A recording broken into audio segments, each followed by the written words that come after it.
नमस्कार सभी दोस्तों को। स्वागत है आपका मेरे YouTube चैनल पर। और आज की वीडियो में हम सॉल्व करने वाले हैं ईयर 2023 का क्लास 10 का मैथ्स का PYQ। और इसमें हम पहले सेक्शन में जो 20 क्वेश्चन होते हैं तो पहले उनको सॉल्व करेंगे।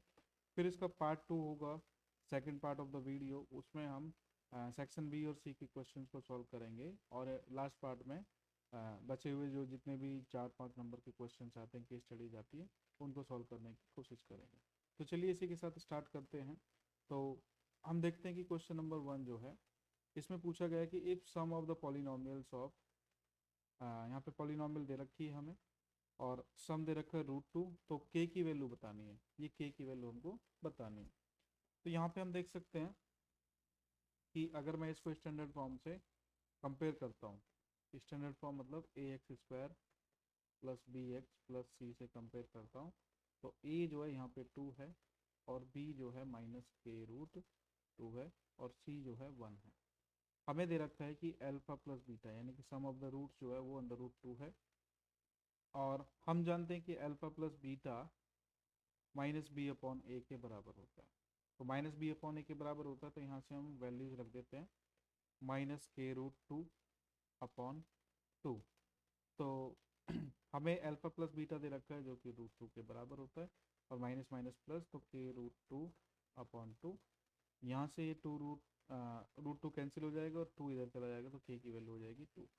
तो ऑप्शंस देखें तो हमारा ऑप्शन भी सही होता है। इसके बाद क्वेश्चन नंबर 2। तो क्वेश्चन नंबर 2 में क्या बोला है, तो ये प्रोबेबिलिटी का एक बहुत ही आसान सा क्वेश्चन है। इसमें पूछा है कि if the probability of a player winning a game is 0.79, then the probability of his losing the same game is. तो क्वेश्चन बहुत आसान है। हमें पता है कि टोटल प्रोबेबिलिटी जो होती है मैक्सिमम, वो 100% होती है, जो कि 1 के बराबर होती है। अब इस गेम में, इस पर्टिकुलर गेम में इसके जीतने की जो प्रोबेबिलिटी है वो 0.79 है। तो बची हुई प्रोबेबिलिटी जो है इसके ना जीतने की, मतलब कि इसके हारने की जो प्रोबेबिलिटी है, उसको हम 1 में से घटा देंगे। तो जीतने की प्रोबेबिलिटी 1 में से घटा देंगे तो हमें हारने की प्रोबेबिलिटी मिल जाएगी, यानी कि 1 माइनस 0.79 इज इक्वल टू 0.21। इसका सही आंसर हो जाएगा, जो कि ऑप्शन डी होता है। इसके बाद तीसरा क्वेश्चन। तो तीसरा क्वेश्चन फिर क्वाड्रेटिक इक्वेशन से है।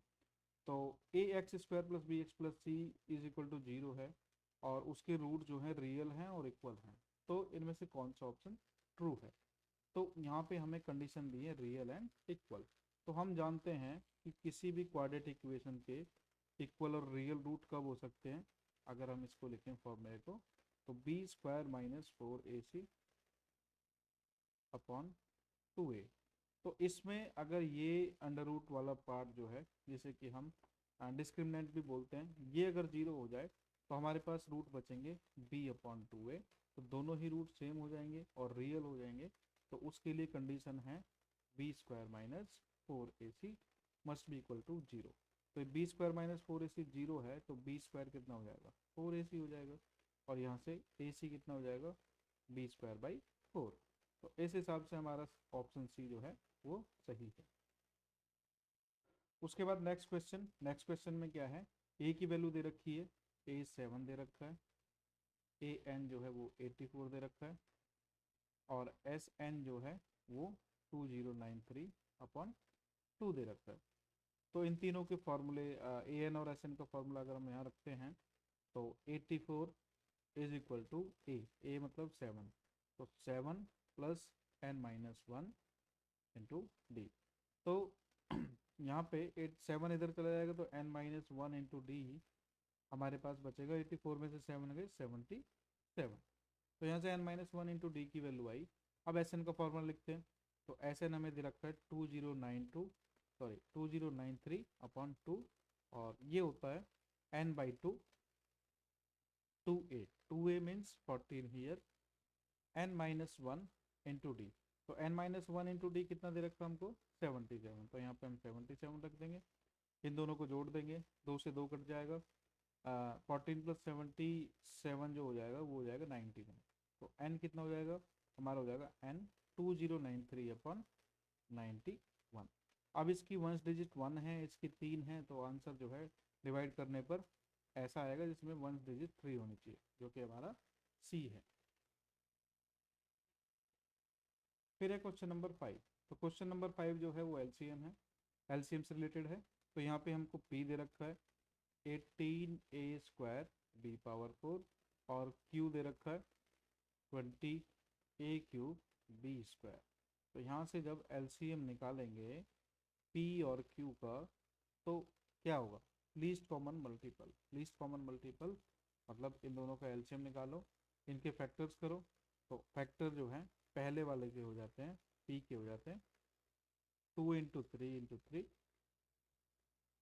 a² b⁴ और क्यू के होते हैं 2 × 2 × 5 a³ b²। तो यहाँ पे हम हर एक नंबर की जो है बड़ी पावर है वो पकड़ लेते हैं। तो इसमें दो की दोनों में बड़ी पावर क्या है, 2⁵2। तो एलसीएम हमारा हो जाएगा 2⁵2 मल्टीप्लाइड 3 की बड़ी पावर क्या है यहाँ पे 3²। तो 3² और 5 की 5⁴1। अब ए और इन दोनों ए में क्या है, ए की पावर क्यूब लेंगे और यहाँ पे b⁴ लेंगे। तो इसको जब हम सॉल्व करते हैं तो 2 × 2 = 4 × 9 × 5 × a³ b⁴ 4 9 = 36 5 × 180। तो हमारा जो एलसीएम है वो निकल के आएगा 180 a³ b⁴। तो हम ऑप्शन चेक करें तो हमारा ऑप्शन डी यहाँ पे सही हो जाता है। ठीक है, next question. AD is the median of triangle ABC। तो AD जो है ABC ट्राइंगल का मीडियन है। तो यहाँ पे ये अपना ट्राइंगल हो गया, इसमें ये A है, इसका मीडियन जो है B और C के बिल्कुल मिड पॉइंट पे आएगा जो कि D पॉइंट है। ठीक है, हमें A B और C तीनों के जो है कोऑर्डिनेट्स दे रखे हैं। तो D यहाँ पे क्या हो जाएगा, D हो जाएगा बिल्कुल बीचों बीच, यानी कि BD और DC दोनों ही बराबर होंगे। यानी कि D पॉइंट जो है B और C के कोऑर्डिनेट से निकाला जा सकता है, इनका जो है मिड पॉइंट हो जाएगा ये। तो C के कोऑर्डिनेट्स कितने हैं, C के कोऑर्डिनेट्स हैं 0 0 और B के कोऑर्डिनेट्स क्या हैं, B के कोऑर्डिनेट्स हैं 6 और 4। तो जब इनका सेंटर निकालते हैं, यहाँ पे मिड पॉइंट निकालते हैं तो 6 + 0/2 3 और 4 + 0/2 2। तो इसके कोऑर्डिनेट्स आते हैं। ए के कोऑर्डिनेट कितने दे रखे हैं, 5 और -6। तो 5 और -6 ये हो गया। अब हमें जो है AD की लेंथ निकालनी है। तो AD की लेंथ के लिए हम डिस्टेंस का फॉर्मूला लगा सकते हैं। तो यहाँ पे AD जो है वो किसके बराबर हो जाएगा, तो AD = √of 5 और 3 के बीच की डिस्टेंस, मतलब 5 में से 3 गए 2, 2 का स्क्वायर, और -6 में से 2 गए तो -8 का स्क्वायर, ये हो जाएगा। तो 2 का स्क्वायर होता है 4, -8² मतलब 64 √ तो ये हो जाएगा 68। AD की वैल्यू जो 68 यूनिट्स हमारी हो जाएगी, जो कि हमारा ऑप्शन ए सही है। ठीक है, इसमें फिर बात करते हैं क्वेश्चन नंबर 7 की। तो क्वेश्चन नंबर 7 ट्रिग्नोमेट्री चैप्टर से है। तो इसमें क्या पूछा है, इसमें हमें दे रखा है sec θ - tan θ इज m। तो sec θ + tan θ की वैल्यू हमको बतानी है। तो हमें पता है sec θ - tan θ क्वेश्चन में m दे रखा है और हमें sec θ + tan θ की वैल्यू यहाँ पे निकालनी है। तो इसमें हम क्या कर सकते हैं, हमें पता है sec और tan में जो है रिलेशन होता है sec² θ - tan² θ = 1। अब sec² θ - tan² θ क्या होगा, इसको एक्सपेंड करेंगे तो sec θ + tan θ into sec θ - tan θ। sec θ - tan θ, sec θ - tan θ कितना हो जाएगा, sec θ - tan θ हमें दे रखा है 1, सॉरी m दे रखा है, ये 1 के बराबर है। तो इसकी वैल्यू m है, ये इधर चली जाएगी तो ये 1/m हो जाएगा। यानी कि sec θ + tan θ = 1/m। तो हमारा जो है इसमें थर्ड ऑप्शन सही हो जाता है। उसके बाद क्वेश्चन नंबर 8 है। क्वेश्चन नंबर 8 में क्या बोला है कि ये जो डेटा दे रखा है इसमें, हाँ इसमें जो है if all the even numbers are removed, तो यहाँ पे अगर देखें तो एक इवन नंबर ये हो गया और एक ये हो गया, इन दोनों को निकाल दें तो प्रोबेबिलिटी बताइए कि हम रैंडमली एक प्राइम नंबर यहाँ से उठाएंगे तो उसकी क्या प्रोबेबिलिटी है। इन दोनों को निकालने के बाद जो टोटल काउंट बचता है वो बचता है 5। ठीक है, अब ये 5 बचता है, तो इसमें अगर हम इवन नंबर की बात सॉरी इसमें अगर हम प्राइम नंबर की बात करें तो प्राइम नंबर है इसमें 7, उसके अलावा कोई भी प्राइम नंबर नहीं है। तो प्राइम नंबर 7 है, तो मतलब कि टोटल 5 में से सिर्फ एक प्राइम नंबर है, तो इसकी प्रोबेबिलिटी जो हो जाएगी प्राइम नंबर की वो हो जाएगी 1/5। तो ये हो गया हमारा सही आंसर। उसके बाद नेक्स्ट क्वेश्चन, तो नेक्स्ट क्वेश्चन में क्या पूछा है कि फॉर सम डेटा x1 से लेके xn तक उनकी फ्रीक्वेंसी दे रखी है f1 से लेके fn तक, इस फंक्शन की वैल्यू हमें बतानी है summation of 1 to n F I bracket X I minus X bar is equal to कितना होगा। तो हम अगर इसको ध्यान से देखें तो ये हो गया F I X I minus X bar. ठीक है, हमें पता है कि एक्स बार जो है वो मीन होता है, और मीन का फॉर्मूला जो है वो होता है summation F I X I upon summation of F I. Okay, तो यहाँ से हम क्या लिख सकते हैं कि इसको मैं इधर ले जाऊंगा तो ये हो जाएगा summation F I X bar is equal to summation of F I X I के बराबर। अब जब ये दोनों बराबर हो ही गए हैं तो इसको अगर हम एफ आई को अंदर मल्टीप्लाई करें तो ये भी कितना हो जाता है summation F I X I minus summation of F I X bar. अब जब ये दोनों बराबर हैं तो इनका डिफरेंस क्या हो जाएगा, इनका डिफरेंस हो जाएगा 0। तो हमारा जो है इसमें सही ऑप्शन हो जाएगा डी।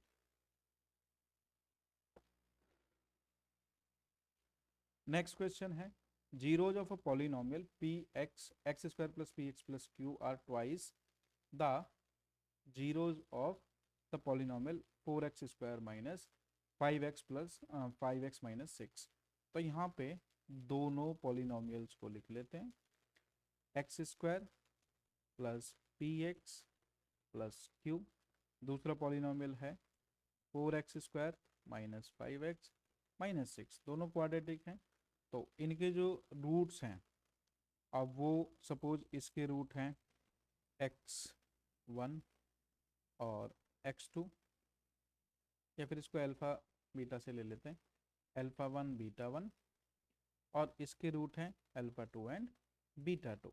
तो कंडीशन यहाँ पे दे रखी है कि जो ये अल्फ़ा 1 और बीटा 1 हैं, अल्फ़ा 1 ये 2 अल्फ़ा 2 के बराबर है और बीटा 2 ये 2 बीटा 2 के बराबर है। इन दोनों इक्वेशंस को अगर हम जोड़ें तो अल्फ़ा 1 प्लस सॉरी ये बीटा 1 है, alpha 1 plus beta 1 is equal to twice of alpha 1 plus sorry twice of alpha 2 plus beta 2।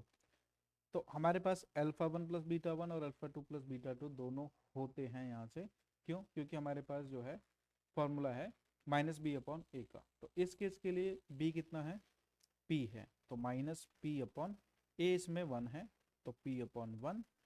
Second case में यहाँ पे अल्फ़ा 2 इस वाली पॉलिनोमियल में बी हमारा कितना है -5, तो minus minus minus of -5 upon 4, ये हो गया। तो यहाँ पे माइनस माइनस प्लस हो गया, 2 1 जा 2, 2 2 जा 4, यहाँ से हमारी जो वैल्यू आती है वो आएगी minus P is equal to 5/2 और p इज इक्वल टू -5/2। तो हमारा ऑप्शन ए यहाँ पे सही होगा। ठीक है, नेक्स्ट क्वेश्चन की तरफ चलते हैं। तो यहाँ पे दे रखा है कि दो पॉइंट्स हैं 3 - 5 एंड x - 5, तो उन दोनों के बीच की डिस्टेंस 15 यूनिट है। तो वैल्यू बताइए x की। तो बहुत ही आसान क्वेश्चन है ये भी, इसमें इन दोनों का डिफरेंस निकाल लेंगे हम। तो x - 3 होल स्क्वायर प्लस 5, ये माइनस का है और इसमें माइनस माइनस प्लस हो जाएगा ये। ठीक है, माइनस माइनस प्लस, इसका होल स्क्वायर जो है ये, तो ये किसके बराबर है, ये 15 के स्क्वायर के बराबर है। तो यहाँ पे ये टर्म जीरो हो जाती है क्योंकि -5 और +5 जीरो हो गए। तो यहाँ पे हमारे पास बचेगा x-3 whole square is equal to 15 का स्क्वायर। ठीक है, अब यहाँ से दोनों साइड का अंडर रूट लेने पे इधर क्या बचता है x-3 और इधर बचेगा ±15। तो इसको बारी बारी से अगर x-3 इज इक्वल टू +15 रखते हैं तो हमारा आंसर आता है x इज इक्वल टू 18 और x-3 इज इक्वल टू -15 रखते हैं तो x इज इक्वल टू आता है -15 + 3 -12। ठीक है, तो 18 और -12 जो है हमारा आंसर आ जाएगा यहाँ पे। तो ऑप्शन इसका बी हो जाएगा सही। ठीक है, तो ये हो गया।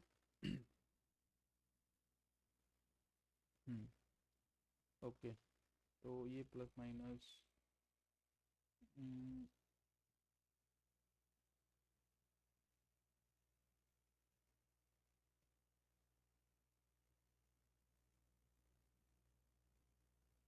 हाँ, इसमें एक करेक्शन हम कर सकते हैं कि जब हम इसका अंडर रूट ले रहे हैं तो हमें पता है कि जो डिस्टेंस है ये 15 यूनिट, ये माइनस तो नहीं हो सकती, ये प्लस ही होगी क्योंकि ये डिस्टेंस है, तो ये माइनस नहीं होगी। लेकिन हाँ, जब हम इसका अंडर रूट लेंगे तो ये प्लस माइनस होगा। तो इस बेसिस पे जब हम प्लस की मल्टीप्लाई करेंगे तो x-3 इज इक्वल टू 15 हो जाएगा, जहाँ से ये x की वैल्यू 18 आएगी। और एक बार इसको ये हो जाएगा -x+3 इज इक्वल टू 15। तो यहाँ से -x इज इक्वल टू 15 - 12, 15 - 3, ये 12 हो जाएगा। तो -x इक्वल टू 12 और x इक्वल टू -12। तो यहाँ पे हमारा फिर भी ऑप्शन 2 ही सही है। ठीक है, तो ये थोड़ा सा डाउट था तो ये चेक कर लीजिएगा आप, अभी सही है। Question number 12। तो क्वेश्चन नंबर 12 में क्या है, बहुत आसान क्वेश्चन है। तो cos alpha plus beta, alpha plus beta हमें 0 दिया हुआ है cos में। ठीक है, अब cos किसी भी cos एंगल की वैल्यू 0 कब होती है, जब वो एंगल 90 के बराबर हो, 90 या फिर 90 के मल्टीपल्स में हो। ठीक है, तो हम यहाँ पे इसको 90 ले लेते हैं। तो अल्फा प्लस बीटा 90 है, तो अल्फा प्लस बीटा बाई 2 कितना होगा, ये 45 होगा। और cos 45 कितना होता है, cos 45 होता है 1/√2। तो हमारा ऑप्शन ए सही है यहाँ पे। नेक्स्ट क्वेश्चन है वॉल्यूम एंड सरफेस एरिया से। तो वॉल्यूम एंड सरफेस एरिया से ये है, यहाँ पे एक सॉलिड स्फेयर है, सॉलिड स्फेयर को बीच में से कट कर दिया है, तो हमारे पास 2 हेमिस्फेयर बच जाएंगे यहाँ पे ऐसे। तो एक हेमिस्फेयर अगर हम देखें तो इसमें पूछा गया है कि रेशियो पूछा है सरफेस एरिया का।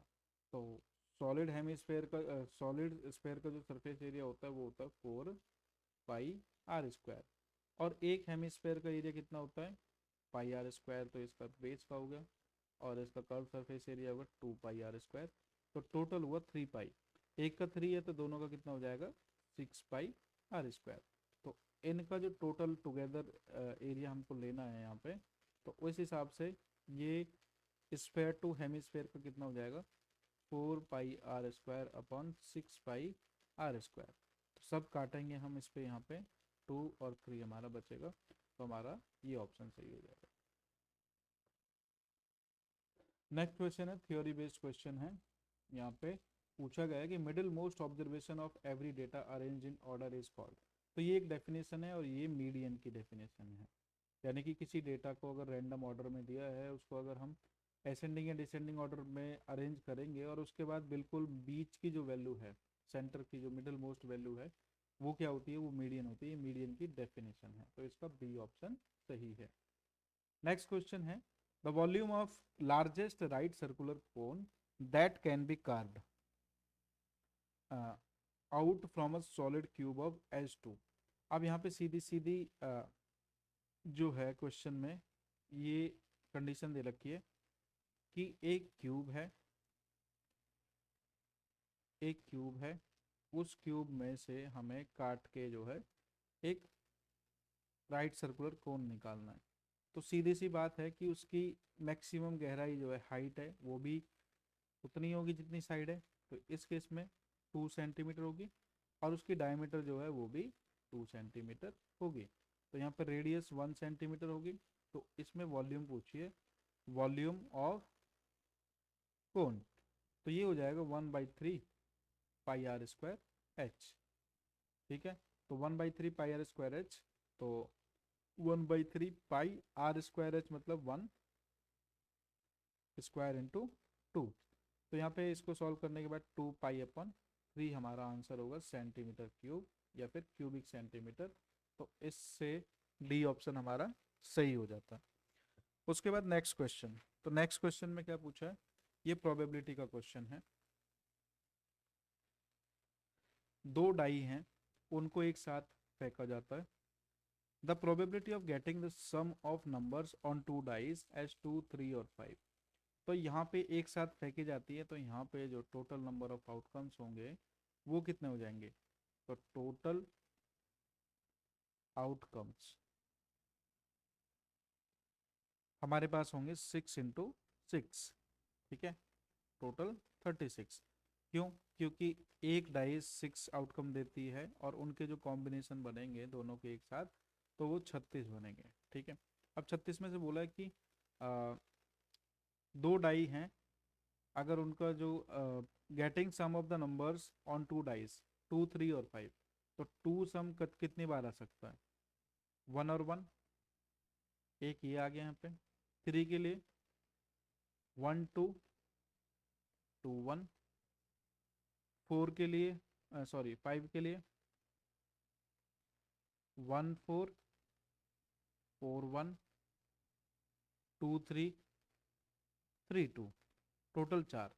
तो यहाँ पे 1 और 2, 3 और 4, 7, यानी कि टोटल पॉसिबल आउटकम्स जो हैं वो हमारे कितने हैं, 7। तो प्रोबेबिलिटी हो जाएगी हमारी 7, किस में से, 36 में से। तो 7/36, option A is the correct option. Next question, question number 17। तो क्वेश्चन नंबर 17 में क्या पूछा है कि एक सर्कल है, एक हमारा सर्कल है।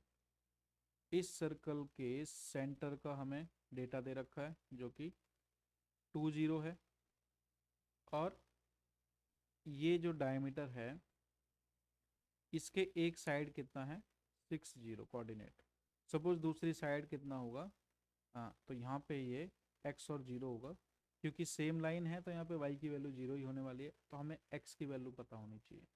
तो x की वैल्यू कितनी हो जाएगी, तो x की वैल्यू निकालने के लिए हमें पता है कि सेंटर जो है इसके बीचों बीच है। तो यहाँ पे मिड पॉइंट का फॉर्मूला लगा देंगे हम, x+6/2 इज इक्वल टू 2। ठीक है, तो x+6/2 इज इक्वल टू 2। तो यहाँ पे 2, 2 × 4 हो गया, तो यहाँ से x इज इक्वल टू कितना हो जाएगा, 2, सॉरी 4 - 6, यानी कि -2। तो x कोऑर्डिनेट जो है वो आ जाएगा -2 और y 0। तो ये हमारा सी ऑप्शन यहाँ पे सही हो जाएगा। 18 question, question number 18। In the given figure the graph of 2 linear equations are shown. ठीक है, तो यहाँ पे 2 लीनियर इक्वेशन का ग्राफ दिखाया हुआ है। अब हमसे पूछा है कि the pair of these equations, these linear equations is consistent with unique solution, consistent with infinitely many solutions, inconsistent, या फिर inconsistent but can be made consistent by extending line. तो एक 1 बाई 1 इनको डिस्कस कर लेते हैं। तो यूनिक सॉल्यूशन कब होता है, यूनिक सॉल्यूशन होता है जब दो लाइन आपस में ऐसे कट करें एक पॉइंट पे। ठीक है, कंसिस्टेंट और unique. Second, consistent with infinitely many solutions, जब दोनों लाइन हर पॉइंट पे एक दूसरे के ऊपर हों, यानी कि कोइंसाइड करती हों, तो वो हो जाएगा सेकंड ऑप्शन। इनकंसिस्टेंट यानी कि पैरेलल लाइन जो कहीं पे मीट ही नहीं करती। और फोर्थ ऑप्शन क्या है, inconsistent but can be made consistent by extending these lines.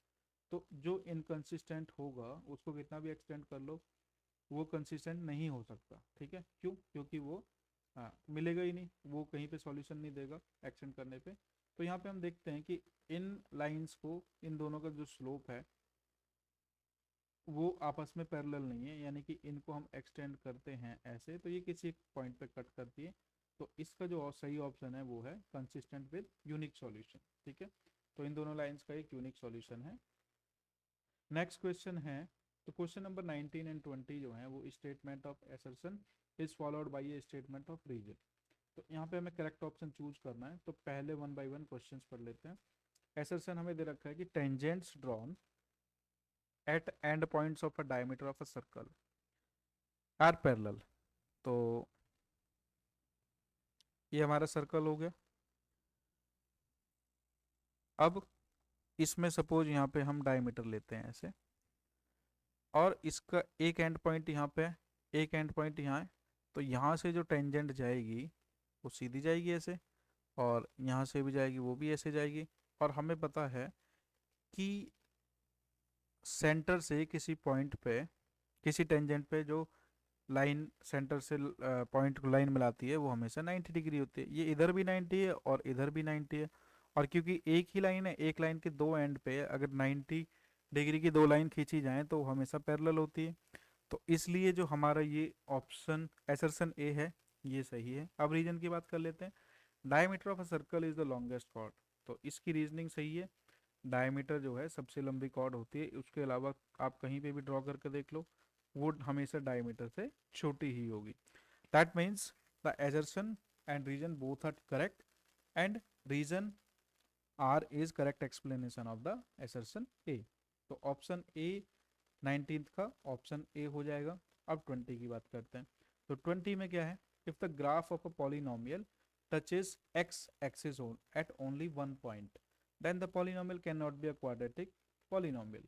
तो हमें पता है, हमने काफ़ी क्वेश्चन सॉल्व किए हैं यहाँ पे, तो हमें पता है कि पॉलिनोमियल, क्वाड्रेटिक पॉलिनोमियल जो होती है उसमें ऐसा ज़रूरी नहीं है कि वो दो पॉइंट पे ही ऐसे सॉल्यूशन दे। ठीक है, कई बार क्या होता है कि वो किसी, मतलब एक्स एक्सिस पे किसी एक पॉइंट पे टच करती है, और उस केस में वो उसका सॉल्यूशन होता है, और वो दोनों सॉल्यूशन जो हैं सेम होते हैं। ओके, तो दोनों सॉल्यूशन सेम होते हैं, यानी कि इस टाइप से x-3 होल स्क्वायर टाइप अगर कोई क्वेश्चन है तो उसका सॉल्यूशन हो सकता है, सेम रूट होंगे, एक ही पॉइंट पे होंगे। तो ये स्टेटमेंट गलत है जो यहाँ पे दे रखा है कि वो क्वाड्रेटिक इक्वेशन नहीं हो सकती। Polynomial of degree N can have at most N zeros. तो ये ऑप्शन सही है। कोई भी पॉलिनोमियल आप ले लो, चाहे 1 डिग्री की ले लो, 2 डिग्री की ले लो, 3 डिग्री की ले लो। तो 1 डिग्री मतलब लीनियर, तो लीनियर का सॉल्यूशन एक होता है। और क्वाड्रेटिक 2 डिग्री, तो दो सॉल्यूशन होते हैं मैक्सिमम। और क्यूबिक के 3 होते हैं। तो बिल्कुल सही बात है ये। ठीक है, यहाँ पे n ग्रेटर देन 1 के लिए ये स्टेटमेंट बिल्कुल सही है। यहाँ पे कोई भी डाउट नहीं है, तो ये ऑप्शन सही है। तो इस हिसाब से अगर हम देखें तो रीजन इज ट्रू, तो reason is true but assertion is false, तो ऑप्शन डी यहाँ पे सूट करता है इसके लिए, तो ये इसका सही ऑप्शन है। ठीक है, तो इसी के साथ आई थिंक मुझे ये सेशन यहाँ पे एंड करना चाहिए। हमने यहाँ पे टोटल 20 क्वेश्चन सॉल्व कर लिए हैं, और अगले सेशन में जो इसका पार्ट 2 होगा उसमें हम सेक्शन बी के क्वेश्चंस और सेक्शन सी के क्वेश्चंस सॉल्व करेंगे, जो कि बोर्ड एग्जाम में 2 और 3 मार्क्स के लिए पूछे जाते हैं। ठीक है, तो आई होप आप लोगों को ये वीडियो अच्छी लगी होगी, और उम्मीद है कि इस वीडियो को आप अपने दोस्तों के साथ भी शेयर करेंगे ताकि वो लोग भी इसको देख सकें और उनके भी कुछ डाउट क्लियर हो सके। ठीक है, इसी के साथ थैंक यू वेरी मच। जय हिंद, जय भारत।